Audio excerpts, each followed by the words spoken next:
Bonjour à tous, demain, la pleine lune, début mars, c'est une éclipse, 11h38, temps universel, et on voit cette accumulation en poisson, on voit bien les tensions, hein, chaque fois qu'il y a eu des stéliums avec cette puissance, il y avait des conflits qui se déclenchaient très rapidement autour des éclipses.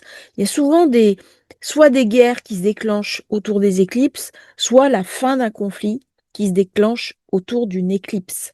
Donc là où on va vers quelque chose de fulgurant, de très rapide, avec Mars qui vient juste de rentrer dans le Poisson, qui a toujours ce carré à Uranus qui amène de la fulgurance, ou alors on est parti pour durer jusqu'à la prochaine éclipse, donc pour quand même quelques mois. Nous avons la Lune qui est au nœud sud, dans le signe de la Vierge. C'est une lune qui vient me parler des moissons, qui vient me parler de faire le bilan, de réorganiser mon quotidien. On récolte ce qu'on a semé. C'est-à-dire que pour vous, à titre personnel, c'est une lune qui me parle de foi, de croyance, mais aussi de retrouver des situations antérieures, soit une personne qui vient d'avant, qu'on avait perdu de vue, soit des retrouvailles entre guillemets karmiques, mais il y a toujours la nécessité d'apurer quelque chose qui n'avait pas pu être libéré dans le passé. Et on vous demande vraiment d'ouvrir les yeux. Alors, le signe de la Vierge, c'est non seulement Mercure, Mercure qui se retrouve en Poisson, ici, mais c'est aussi Cérès, la déesse des moissons. Et Cérès se trouve avec Chiron. Donc, même si cette configuration, cette carte est assez positive, il y a quand même des choses qui sont inquiétantes. Pourquoi? Parce que pour guérir, Cérès me dit que je dois affronter Chiron. Il y a une douleur. Il y a une douleur qui doit être arrachée. C'est-à-dire que la souffrance que je rencontre actuellement fait sens dans une perspective d'avenir. Mais si je pense aux signes qui me parlent d'avenir, symboliquement, c'est le Verseau, j'ai Pluton dedans. Donc il y a une transformation à amener. Et dans cette carte, la zone 11 tombe dans le Bélier.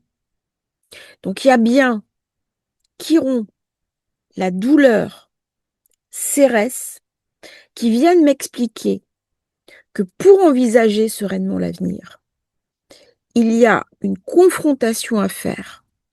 Il y a quelque chose qui doit être assaini, qui doit être nettoyé. Mars, dans le Poisson, vient me parler, bien entendu, des services secrets, des services de renseignement, de la mort des ennemis. Il me parle aussi des mensonges, des trahisons. C'est une période où, à titre personnel, on va savoir à peu près qui sont nos amis, qui sont nos soutiens et qui, au contraire, complotent, entre guillemets, contre nous. C'est une période pour se centrer sur l'essentiel. Qu'est-ce qui est fondamental pour vous? La Vierge me parle aussi de cette nécessité de faire le point. Elle me parle de Cérès, déesse des moissons, et si je regarde bien, la Vierge, question du juste, qui est en face, le regard du juste. Si je sors la pointe de la Vierge, j'ai le Scorpion. Quel est le lien entre ces deux signes? Eh bien, c'est Perséphone. Perséphone qui navigue entre les deux signes, tantôt avec sa mère, tantôt avec son époux. Donc, tantôt à l'intérieur, tantôt à l'extérieur. Et donc, il y a un lien qui passe aussi par Pluton, la transformation de la société, la transformation des situations. C'est une une éclipse très importante. À titre personnel, elle vient booster mes certitudes.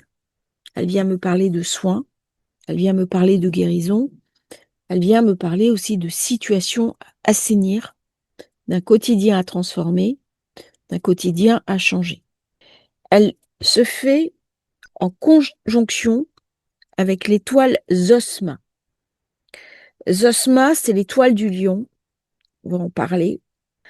Elle me parle de luxe, de réussite, mais aussi de perte soudaine, de honte et du risque d'égocentrisme. C'est très intéressant de voir ce qui s'est passé là au niveau des événements, puisque Dubaï a été touché, les Émirats ont été touchés, et dans les Émirats, il y a un petit peu ces centres du paraître où l'ego est surdimensionné. Et alors, on a vu passer des personnes d'un milieu très protégé, très luxueux, du faste, à la guerre. Donc, c'est on-off. Et c'est très extrême. Quand vous avez vu certaines images, on est vraiment dans la chute. Il y a quelque chose de très, très extrême dans ces événements de ces dernières heures.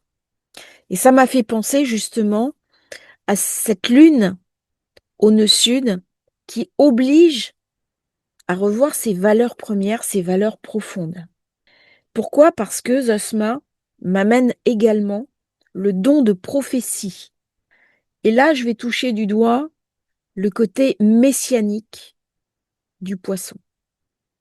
Il y a quelque chose de très religieux dans ce qui est en train de se passer au Moyen-Orient. Très religieux de part et d'autre. Aujourd'hui, c'est Pourim pour le peuple juif. C'est aussi le Ramadan pour tous les musulmans du monde. Et ce n'est pas une guerre d'un peuple contre un autre, puisque des pays musulmans ont été touchés par l'Iran. Tout le pourtour des Émirats, la Jordanie qui est menacée, le détroit d'Ormuz qui est fermé. Alors là, on est dans les conséquences de Saturne-Neptune, ici, avec un risque sur les finances liées au pétrole. Alors l'augmentation du pétrole, c'est ici. Mais on voit que c'est quand même maîtrisé. Pluton est bien aspecté. Alors, je peux toujours me tromper. Par contre, c'est vrai que cette guerre et ce déclenchement, dont j'en ai parlé dans une autre vidéo, c'est Mars-Uranus, le côté soudain. Bien entendu, ces événements vont tenir le haut de l'actualité et vont avoir des conséquences transformatrices sur la vie de chacun d'entre nous.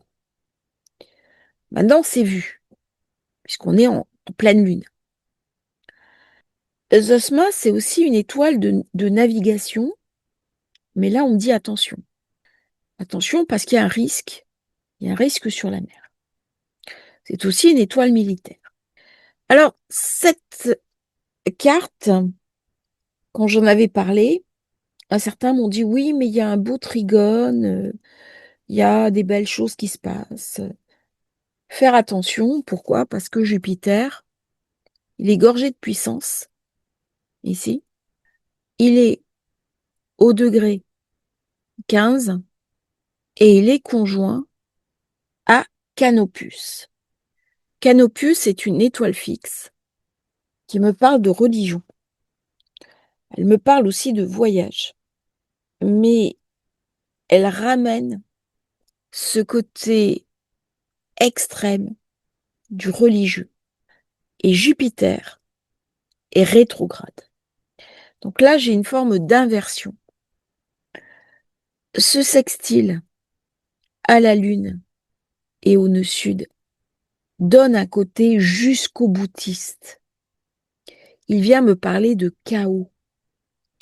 Alors que normalement, un aspect à Jupiter est profondément positif, dans le contexte actuel, Jupiter s'inverse le 11. Et donc, il est déjà en zone d'instabilité. Et si on voit ici un aspect positif qui peut jouer à titre personnel, mais pas au niveau collectif, eh bien, on comprend les événements qui sont en train de se passer. Qu'est-ce que ça vient me raconter d'autre? Jupiter, c'est la paix, c'est l'abondance. Mais il ne peut pas y avoir de paix s'il n'y a pas une forme de vérité. C'est quoi la vérité? C'est très compliqué. Eh bien, c'est peut-être une forme d'honnêteté mentale.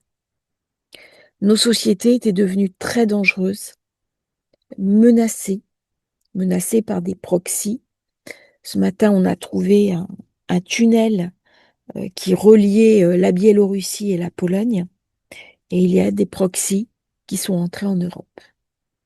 Donc là, on vient me parler d'une mise en garde, de menaces qui me sont montrées.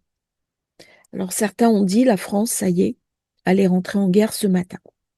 Transit, Mars, Poisson. Alors, je pense que c'est un petit peu un raccourci quand même, mais il y a des précautions à prendre.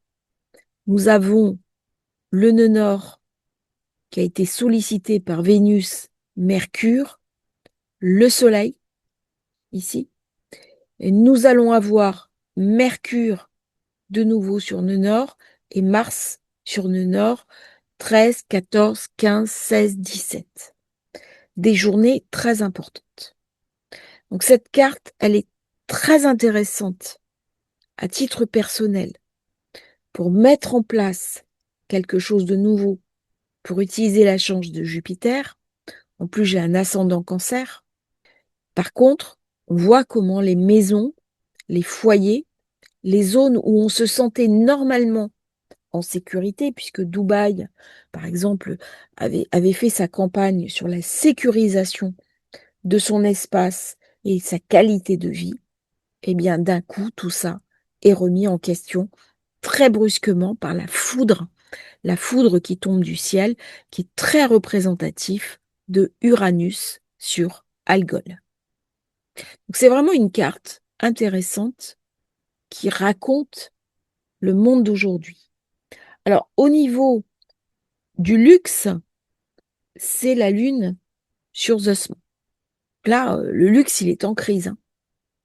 Ce sont les pétromonarchies qui sont touchées. Plusieurs pays par rapport au degré 12, toujours intéressant de regarder.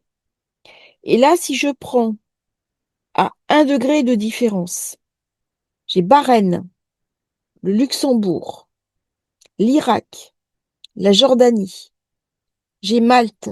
Alors Malte, ça peut être lié au pétrole. Singapour, ça c'est la finance. La France, Oman, la Malaisie. Alors Oman, c'est le détroit, hein. La Chine, l'Ukraine, de nouveau Singapour, l'Allemagne. Donc vous voyez comment c'est... j'ai le Liban aussi qui est concerné. Vous voyez un petit peu comment la région sur place, elle est touchée par cette éclipse. C'est intéressant de voir comment des configurations astrales vont venir me raconter les événements du monde, les événements en présence. Par contre, il y a un aspect de rapidité. C'est Uranus. Uranus, il dégage. Et on savait, hein, que lorsque Uranus allait revenir direct dans le taureau sur le degré final, ça allait amener un conflit. Algol. Voilà. Alors, au niveau des degrés sabiens, puisque c'est toujours intéressant de jeter un petit coup d'œil, un champ de fleurs éclairé par la pleine lune. C'est intéressant. Champ de fleurs, ça fait penser à Perséphone. Un cours d'eau le traverse. Un homme et une femme cueillent des fleurs nocturnes favorables aux humains. Un champ de fleurs, c'est l'espérance. c'est aussi Vénus, éclairée par la pleine lune. On est sur la pleine lune. Ça, c'est très intéressant. Un cours d'eau le traverse. Alors, le champ de fleurs, c'est le Moyen-Orient. C'est peut-être les fleurs du désert. Un cours d'eau, ça peut être le détroit d'Ormuz. Un homme et une femme, donc c'est deux forces complémentaires, puisqu'on va se retrouver pour la première fois dans un conflit euh, avec un bloc unifié au Moyen-Orient contre l'Iran, alors que ce sont des pays qui n'ont pas la même culture. Cueille des fleurs. Donc il y a quelque chose qui est arraché, il y a quelque chose qui est cueilli, il y a quelque chose à récolter, favorable aux humains. Donc il y a une espérance dans ce geste. Donc c'est une pleine lune qui ramène une espérance, même si c'est difficile et que il y a quelque chose de karmique. Alors dès que on a un événement karmique, que ce soit à titre personnel, que ce soit à titre collectif, c'est toujours douloureux. C'est toujours une épreuve, à de très rares exceptions près. Ça veut dire qu'il y a quelque chose qui doit être arraché. Il y a quelque chose à aller jusqu'au bout pour que la suite soit possible.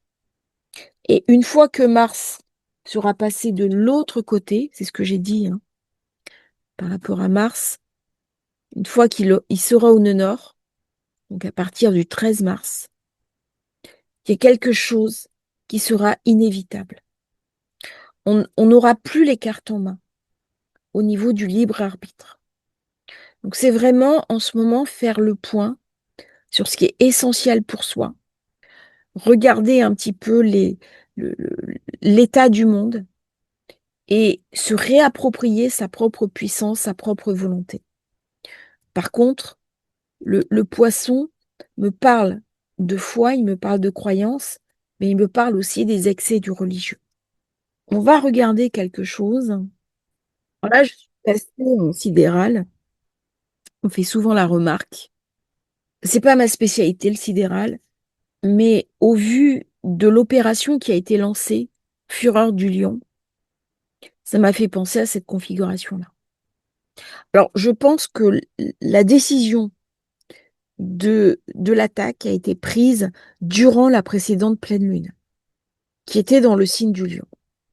Mais là, c'est intéressant de regarder par Zosma, qui est l'étoile du lion, Delta Léonis, avec Uranus, qui gère le nœud nord, ici. Et on voit l'accumulation d'énergie, alors qu'Uranus est direct.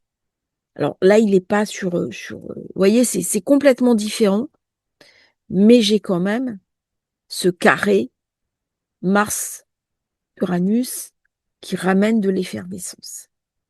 Donc rien que par le nom de l'opération lancée contre l'Iran, c'était intéressant de voir cette carte. À titre personnel, j'ai un très bel aspect ici, Pluton, Uranus, Saturne, Neptune. Ça peut aller vite, hein. Ça peut aller vite. Ça empêche également un embrasement nucléaire. Par contre, j'ai Jupiter qui vient soutenir tout le stellium, mais au lieu d'amener une chance telle qu'on peut l'imaginer, il vient amener une organisation militarisée. Donc là, on arrive sur la Vierge, qui est l'organisation, la planification, la mise en œuvre, et tout ça, c'est aussi du militaire. Et si vous regardez bien, le nœud nord, ici, se retrouve avec Pallas, qui est juste en face de la Lune, hein, c'est le degré 12, et qui est la femme aussi militaire. Donc on est bien sur l'armée. On voit bien les manœuvres euh, qui se mettent en place. Alors Saturne, Neptune, ici, Chiron, Cérès, Et une fois que toutes ces planètes vont passer dans le Bélier, ben, je pense pas qu'on va aller vers quelque chose de rapide. Voilà. C'est la question que je m'étais posée hier, hein, dans la vidéo sur la zone. Malheureusement, une fois qu'on va avoir Mercure, Mercure-Mars au nœud nord, ça j'en ai parlé dans la vidéo du mois, je pense qu'il va y avoir des attentats, il va y avoir des attaques ciblées sur des zones assez fréquentées, euh, quels que soient les emplacements du monde. La France n'était pas partie prenante dans cette affaire au Moyen-Orient, mais ses bases ont été attaquées. Donc elle est obligée de réagir, elle est obligée de venir soutenir ses alliés. On va parler aussi des alliés en difficulté, là, hein, ici. Alors, vous voyez un petit peu comment les cartes viennent nous raconter le monde. Là, les instances internationales sont incapables de réagir, hein. Avec un Mars en maison 9, Pluton en 8, elles sont complètement verrouillées. Elles ne jouent pas leur rôle de sécurité. Alors, Jupiter en Cancer, on va avoir bientôt un carré Jupiter-Vénus. Ça peut me parler aussi de l'inflation qui reprend. Donc ça sera au mois de mars, aux alentours du 17, je crois. Là, je pense que l'inflation va repartir par rapport à ce carré Vénus-Jupiter. Alors, Jupiter est le deuxième maître, hein, du Poisson. Premier maître, c'est Neptune. Donc, on voit bien que cette nouvelle lune, elle est gorgée de Saturne-Neptune. Ici, là. Neptune domine tout l'aspect. Donc, il y a quelque chose de flou, il y a quelque chose d'une propagande, il y a quelque chose d'une manipulation. Il y a aussi une partie de la guerre qui va se faire sur l'eau. L'importance des réseaux, l'importance de l'eau, l'importance des tunnels, l'importance de tout ce qui est caché, de tout ce qui est masqué. Et Jupiter Cancer. Jupiter Cancer, lune au nœud sud, ça vient me parler aussi de l'ancien, d'un vieux dossier qui n'a pas pu être réglé. Et Obama avait dit qu'en 2009, il avait une fenêtre pour éviter ce qui est en train de se passer actuellement et qu'il regrettait de ne pas l'avoir saisi. Alors, il y a un conflit, bien sûr, aux États-Unis entre démocrates et républicains. En France, on va voir comment ça se passe, comment c'est perçu. Tous les événements, je pense que ça va occuper l'actualité pendant plusieurs semaines et ça va avoir des conséquences sur notre gestion courante et notre vie quotidienne. C'est pas juste à l'extérieur de nous. Saturne-Neptune, on va tous le vivre. Par contre, j'ai qu'une seule conjonction. Donc forcément, au moment de la conjonction, on voit bien l'effervescence et tout ce qui se passe. Donc le mois de mars va être assez intense, même si la majorité des événements se sont mis en place au mois de février. 2026, de toute façon, c'est une année particulière, hein. C'est une année qui va être très intense. C'est une année pour crever les abcès. Alors, je vous remercie d'avoir suivi cette vidéo. J'espère qu'elle vous aura intéressé. N'oubliez pas de vous abonner à la chaîne. Et si vous voulez rejoindre la newsletter, vous avez le lien dans la description. Merveilleuse pleine lune à tous et à bientôt pour un nouveau partage sur Astrologie facile.